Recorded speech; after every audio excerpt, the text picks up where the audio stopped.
16 రోజులుగా కొనసాగుతున్న SLBC operation కీలక దశకు చేరుకుంది. టన్నెల్లో టీబీఎం ధ్వంసమైన ప్రాంతంలో ఒక మృతదేహాన్ని గుర్తించిన బృందం సుమారు 12 గంటల పాటు శ్రమించి బయటకు తీశాయి. కెడావర్ డాగ్స్ గుర్తించిన ప్రాంతంలో ప్రస్తుతం తవ్వకం కొనసాగుతుంది. దీంతో మిగిలిన 7గురిని త్వరలోనే గుర్తిస్తామని చెబుతున్నారు రెస్క్యూ సిబ్బంది. ఎస్ఎల్బీసీ టన్నెల్ రెస్క్యూలో కీలక పురోగతి లభించింది. ప్రమాదం జరిగిన 100 మీటర్ల దూరంలో D2 పాయింట్లో మనుషుల ఆనవాళ్లను గుర్తించాయి కేరళ డాగ్స్. దీంతో ఆ ప్రాంతంలోని టీబీఎం శిథిలాలను తొలగించి ఒక మృతదేహాన్ని బయటకు తీశాయి రెస్క్యూ టీమ్స్. మృతుడిని టీబీఎం ఆపరేటర్ గురుప్రీత్ సింగ్ గా గుర్తించారు. డెడ్ బాడీని టన్నెల్ బయటకు తీసుకొచ్చిన రెస్క్యూ టీమ్స్ మృతదేహాన్ని నాగర్ కర్నూలు ఆసుపత్రికి తరలించారు. అక్కడే పోస్ట్ మార్టం నిర్వహించనున్నారు వైద్యులు. చేతివేళ్లు కనిపించాయండి.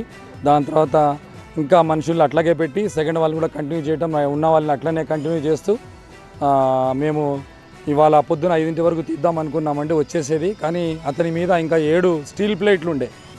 బాడీ చాలా ఇంటాక్ట్గా ఉందండి. అందుకే డిస్టర్బ్ కావద్దన్న ఉద్దేశంతో ఆ స్టీల్ ప్లేట్లు మెల్లగా చిన్నగా మెల్లమెల్లగా చేస్తూ 12 గంటలు టైం ఇచ్చి వాటిని తీసి మేము దాన్ని ఇవాళ సాయంత్రం 6 గంటల తర్వాత తీసుకొని మీదకి వచ్చామండి. గురుప్రీత్ సింగ్ మృతదేహం లభించిన ప్రాంతంలోనే మిగిలిన వారి మృతదేహాలు కూడా ఉండవచ్చని అనుమానిస్తున్నాయి రెస్క్యూ టీమ్స్. అందుకే అదే ప్రాంతంలో జాగ్రత్తగా తవ్వకాలు కొనసాగిస్తున్నాయి. అయితే టన్నెల్ లోపల భారీగా శిథిలాలు, మట్టి, బురద చేరడంతో పాటు భారీగా నీళ్లు ఉబికి వస్తుండటంతో రెస్క్యూ ఆపరేషన్ కు ఇబ్బందిగా మారింది. కేరళకు చెందిన 2 క్యాడవర్ డాగ్స్ ఎస్ఎల్బీసీ టన్నెల్లో మృతదేహాల వెలికితీతలో కీలక పాత్ర పోషిస్తున్నాయి. ఎస్ఎల్బీసీ టన్నెల్లో రెస్క్యూ ఆపరేషన్ 2 వారాలుగా కంటిన్యూ అవుతూనే ఉంది. తాజాగా కేరళ నుంచి వచ్చిన 2 కెడావర్ డాగ్స్ తోనూ సెర్చ్ ఆపరేషన్ కొనసాగిస్తున్నారు. ఈ క్రమంలోనే పురోగతి కనిపిస్తోంది. ప్రమాదాల సమయంలో శిథిలాల కింద మనుషులు బతికి ఉన్నా, చనిపోయినా వారిని కనిపెట్టడంలో కేరళ కెడావర్ డాగ్స్ కు ప్రత్యేక స్థానం ఉంది. మానవ అవశేషాలు 15 అడుగుల లోతులో ఉన్నా కూడా గుర్తించగలిగే సామర్థ్యం వీటికి ఉంది.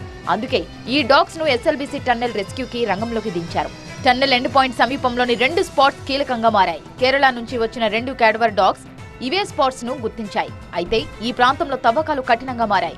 ఈ ప్రాంతంలో పూర్తిగా బురదలో కూరుకుపోయింది. టీబీఎం మిషన్ ముందు భాగం, మరోవైపు టీబీఎం మిషన్ వెనుక భాగం శకలాల తొలగింపు వేగంగా సాగుతుంది.